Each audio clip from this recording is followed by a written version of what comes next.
창세기 39장을 보면 37장에 이제 요셉이 등장하자마자 사랑을 받은 지 얼마 되지 않아서 형님들에게죠, 미움을 받고 이제 팔려갑니다. 근데 39장에 시종일관, 전편에 흐르는 그 정서가 무엇이냐? 정확하게 용어적으로 형통이란 말이죠. 그리고 그 형통이 어디서 왔느냐? 하나님이 함께 하셨다. 형통이 무엇인지 우리는 사실 잘 모릅니다.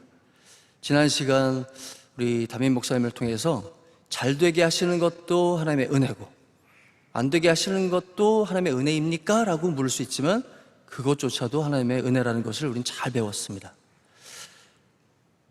지난 아프가니스탄에서 이제 미군이 철수할 때, 그때 이제 카불 작전이라고 거기서 미군 편들 또 관계된 사람들을 막 다 탈출시키고 그런 작전을 했잖아요. 정말 영화 속에서나 보는 것 같은 그런 일들을 우리가 목도했는데, 그때 어떤 야간 이제 적외선 그 안경, 초록색으로 딱 비치는 그 안경, 그 카메라, 그 사진, 그걸 보면서, 한 장을 보면서 마음이 굉장히 뜨거워졌던 적이 있습니다. 작전을 다 마치고 모든 상황을 다 정리한 거예요. 그러니까 그 사진에 찍힌 사람 뒤에는 아무도 없어요. 마지막으로 이제 헬기에 탑승하는 군인의 이름이 크리스 도나휴라는 사람이었는데, 이 사람이 누구냐 하면 그 작전의 최고 책임자인 거죠. 그러니까 우리가 알기로는 그냥 모든 일들, 전쟁의 어떤 끝이라고 하면 전 잘 모르겠습니다만, 그래도 그냥 얼핏 생각하기로는 그냥 소대장 정도, 뭐 중대장 정도 되지 않을까, 그런 생각했는데, 이 사람이 누구냐? 최고 책임자, 미-82 공수사단장 투스타, 별이 두 개 사단장이라는 거죠. 그래서 그걸 일컬어서 누가 이제 책에 썼는데, 리더는 마지막에 먹는다, 그 책에 신뢰는 누군가 우리의 안녕을 자기 마음에 새기고 있다고 믿을 때 나타나는 생물학적 반응입니다. 머리로 생각하는 게 아니라 몸이 느끼는 반응이라는 거죠. 리더는 우리를 위해 기꺼이 자기 것을 포기하는 사람이다. 자신의 시간, 노력, 돈, 심지어는 자기의 접시에 있는 음식까지 말이다. 중요한 순간에 리더는 마지막에 먹는다. First in, 제일 먼저 들어갑니다. Last out, 제일 나중에 나오는 거죠. 그 사진을 보는 때 감동이 돼요. 리더가 되고 싶더라고요. 리더가 뭔지는 모르겠지만 그 글들, 그 사진들을 보는데 마음이 막 뭉클한 게, 나도 리더가 되고 싶다. 저희 집안에도 신뢰받는 리더가 하나 있는데요, 한 분 계신데요, 아내입니다. 자기 삶을 다 포기하고 희생하고 모든 가족의 식구들을 다 우선해서 챙기는 거예요. 그러니까 아이들이 다 따라가죠. 구성원들이 다 따라갑니다. 자기를 돌보지 않습니다. 뭐 하나를 허투루 사는 것도 없고 뭐 쓰는 것도 없습니다. 뭐든지 가족을 위해서 주변 어른들을 먼저 챙기고, 늘. 그래서 목욕할 때도 저한테 새 수건을 주지 않습니다. 이해가 안 되십니까?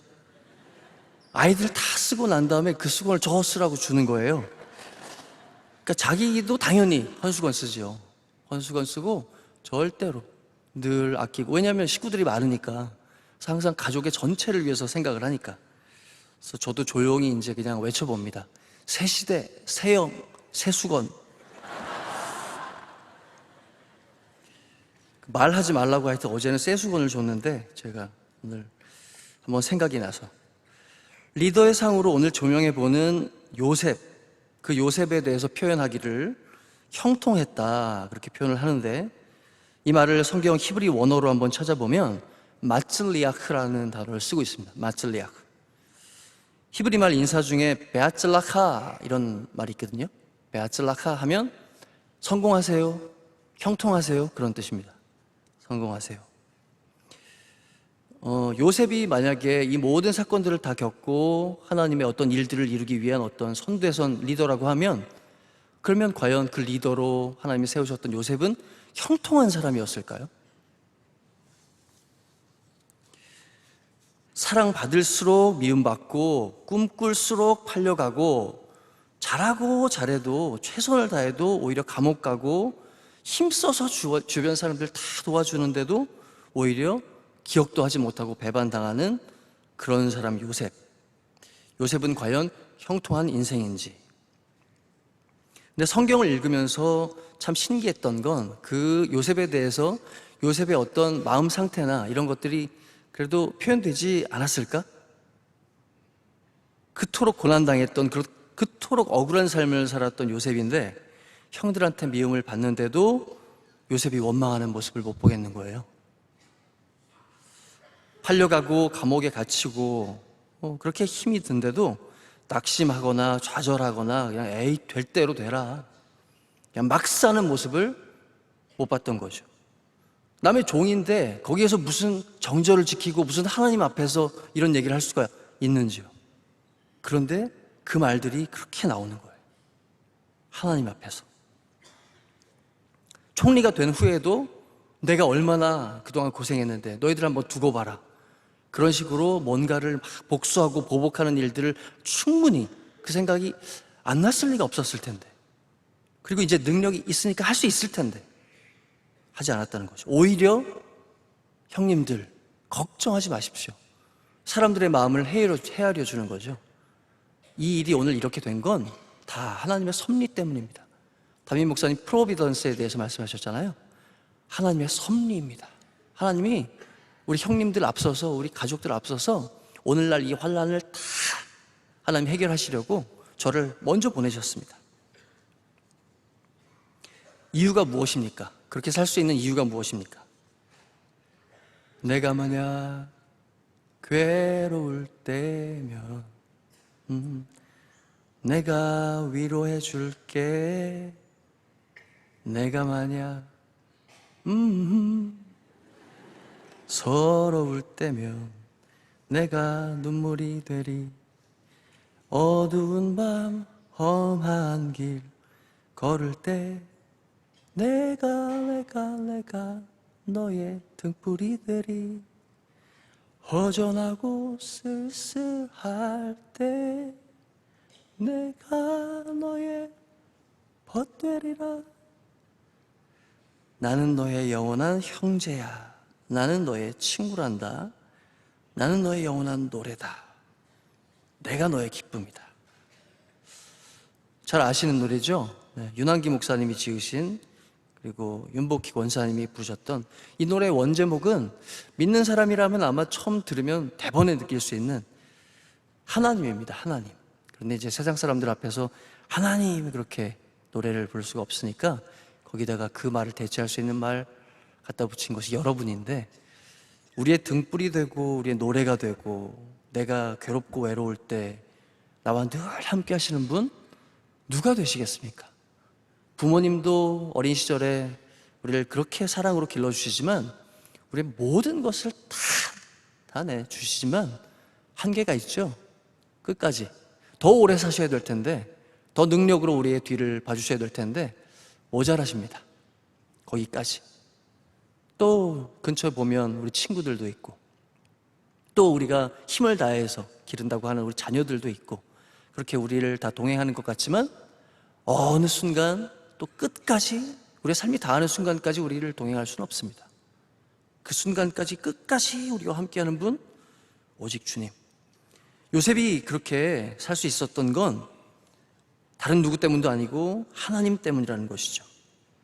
요셉은 하나님이 함께 하시는 삶을 살면서 주인의 집을, 또 간수장의 감옥을 잘 되게 하며 관원들의 문제를 다 풀어주고 아버지와 형제들을 형통하게 잘 살게 했습니다. 기도는 문제를 풀어냅니다. 한쪽은 살리고 누구는 죽이고 그렇게 사람의 뜻을 따라서 그렇게 치우치는 그런 것이 아니라 기도하면 모두를 살려내는 줄 믿습니다. 사람을 쫓아가지 마십시오. 하나님의 뜻을, 주의 종을 따라가면, 교회 편에 서면 하나님께서 우리의 모든 억울한 인생을 다 풀어주실 줄로 믿습니다. 목이 은사입니다. 기, 은, 사. 여러분은 정말 대단하십니다. 네, 감동입니다. 설마 될까 하고 그냥 막 외쳐봤는데 정말 기도의 용장이십니다.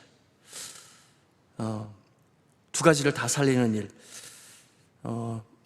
주일 성수에 대해서 간단한 이야기를 하나 드리고 싶은데, 제가 군대에 가서 그래도 교회에서 배운 게 있으니까, 우리 원로 목사님, 담임 목사님을 통해서 배운 게 있으니까 군대에 가가지고 주일 성수를 하려고 애썼거든요. 그래서 뭣도 모르니까 처음에 하는 거예요. 조금만 알면 절대로 그렇게 하지 않았을 텐데, 모르니까 제가 처음 자대 배치를 딱 받았는데, 훈련병 티를 갓 벗고 딱 갔는데 일단 묻습니다. 주일날 종교 행사 갈 사람, 가고 싶은 사람 손들어. 그 말의 뜻을 눈치를 챘어야 되는데 가고 싶은 사람 전혀 눈치를 못 챈 거예요. 저 가고 싶습니다. 용감하게 손을 든 거죠. 네. 그걸 갔다 오고 나니까 이놈 봐라. 이 자식 네가 군대 왔는데 종교 행사를 이제 자대 배치한 이제 배치받은 신빙이 종교 행사를 가? 그리고 이제 바로 그날 저녁에 보초 배치를 하는데 가장 무서운 이제 고참과 배치를 딱 하는 거죠. 그러면 나가서 제가 군에 갔을 때만 해도 그때는 이제 구타가 있었던 거의 끝물 시절이거든요. 90년대. 나가서 이제 끔찍한 일들을 당하기 직전인 거예요. 분위기가 막 조성되기 시작하는 거죠. 그 일 아세요? 어떠한 일이 생기는 것보다 그 일이 일어나기 직전까지가 가장 공포스러운 거죠. 네, 난 이제 어떻게 될까? 알지 못한 채 이제 그 가장 무섭다는 그 상병 고참과 근무를 서로 나가는데, 초소에 이제 사람 이제 아무리 날 살려주세요 소리를 쳐도 갈 수 없는, 마치 요셉이 형들에게 이렇게 이끌려서 구덩이에 빠졌을 때 아무리 외쳐도 건져줄 사람이 없는 것처럼 딱 갔는데 그 고참이 이제 네가 네 죄를 알렸다. 네가 생각이 개념이 없냐 어떻게, 그 얘기를 하면서 이제 조목조목 죄명을 다 한 다음에 뭐 이제 좀 너는 한번 맛을 봐야 되겠다 하면서 이제 때리기 시작하는데, 그 직전까지가 너무 공포스러운 거예요. 빡!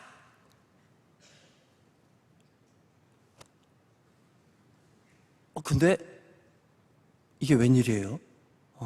맞을만 한 거예요. 그 원로 목사님이 옛날에 이렇게 막 마셨던 얘기를 들었을 때 그때 일어나지도 못할 정도로, 그죠?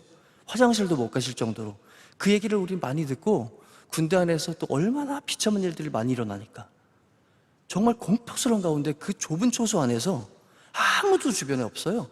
근데 그런 상황 가운데 속으로 주여 주여 주여 이렇게 외치고 있는데 한 방이 날아오는데, 제가 이제 가을 군번이거든요.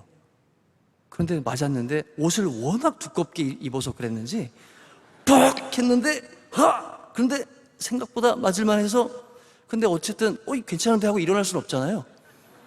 그래서 맞고 그냥 무릎을 일단 털썩 꿇었어요. 네, 전혀 그런 위력은 아니었는데 하나님이 지혜를 주셨어요. 근데 그 뒤로 이제 계속 한 30분 동안 계속 했는데 계속 맞을만 한 거니까 한 그렇게 2시간 근무를 이제 맞으면서 하고 나왔는데, 하나님 은혜가 너무 감사한 거예요. 아무런 상대방도 나름대로 어떤 사명을 가지고 왔거든요. 얘를 손을 꼭 봐라. 그래서 전체 기강을 세워라. 뭔가 이런 식으로 받고 왔는데, 저도 나름대로 그 역할을 또 감당했으니까. 그런데 이제 드디어 맞은 사람은 발 뻗고 자잖아요. 근데 어때요? 때린 사람은 힘든 거죠. 그러니까 이런 상황이 딱 되니까 이제 그다음부터는 상황이 역전되기 시작한 거예요. 이 고참이 계속 제 눈치를 슬슬 보는 거죠. 그때 제 군대 생활이 이제 한 중간쯤에 도입되기 시작한 게 무엇이었냐면, 그 옛날에는 어떠한 사고도 절대 바깥으로 못 나갑니다. 근데 이제는 드디어 말을 하라는 거예요. 너희들 당한 억울한 일들 다 적어내라는 거예요. 무기명으로 다 받아줄 테니까 다 써내라는 거죠. 그때부터 그 고참은 완전히 죽어지는 거예요. 저는 이유를 알 수 없지만 하여튼 굉장히 어깨가 막 펴지면서. 근데 제가 어떻게 할게요? 우리 목사님께 훈련받은 대로, 우리 교회에서 훈련받은 대로 절대로 억울한 일을 말하지 않았습니다. 소원술이 긁지 않았습니다.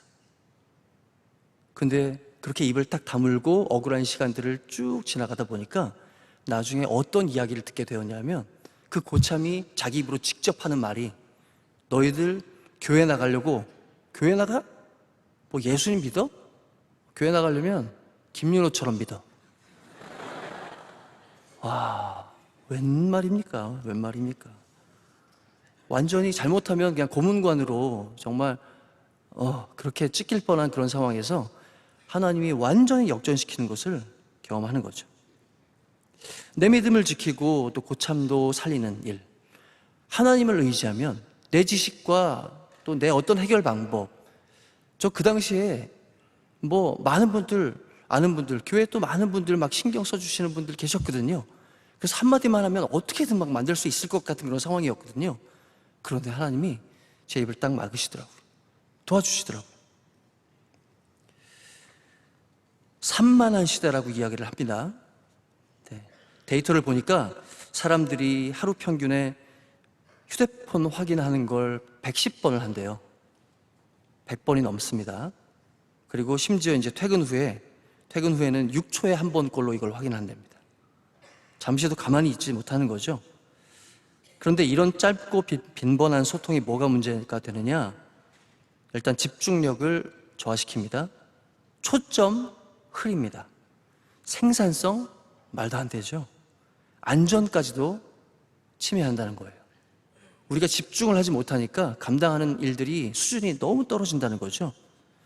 주의 산만한 순간에 IQ가 어느 정도까지 떨어지냐면 심지어는 15까지 떨어진다는 거예요. 성인이 일을 집중해서 감당해도 될까 말까 한 그런 순간에 8세 아동 수준의 어떤 지능이 된다는 거죠. 길을 잃는다고 할 때 아이들도 길을 잃을 수 있고, 그리고 또 치매 환자들도 길을 종종 잃는데 패턴이 다릅니다. 아이들은 도전하고 또 모험심으로 막 다니는 거예요. 그래서 그 아이들을 어떤 추적을 해보면 어떤 공간을 구석구석 다 짚고 다녀요. 다. 그러니까 모험심으로 그걸 다 추적하는 거죠. 그런데 치매 환자들은 뭐냐면 다 다니는 것 같은데 그게 그런 게 아니래요.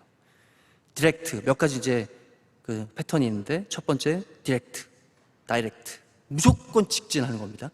그래서 찾기가 힘들잖아요. 랜덤, 여기 갔다 저기 갔다 합니다. 어딘지, 내 목적지가 뭔지 모릅니다. 페이싱, 그냥 2지점 정도를 자기가 아는 지점을 계속 왔다 갔다 하는 거예요. 왔다 갔다. 그리고 랩핑, 지난번에 담임 목사님 한번 말씀해 주셨죠. 뭔가 하는 것 같은데 계속 뱅글뱅글 도는 거예요. 이게 환자들의 특징이라는 거죠.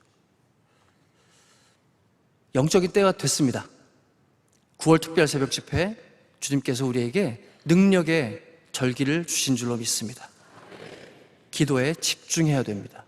자꾸 이 생각하고 저 생각하고 오늘 은혜를 주실까? 능력을 주실까? 아니요. 하나님은 반드시 이루시는 분이신 줄 믿습니다. 우리가 잘 알고 있듯이 은혜 받는 데 집중하면 하나님은 우리의 모든 일들, 우리가 다 기도 제목으로 적었던 일들이 있지 않습니까? 그 일들을 내가 내 방법으로 이루는 것이 아니라 하나님께서 하나님의 방법으로 이루실 줄로 믿습니다. 갑절의 능력 주실 줄로 믿습니다.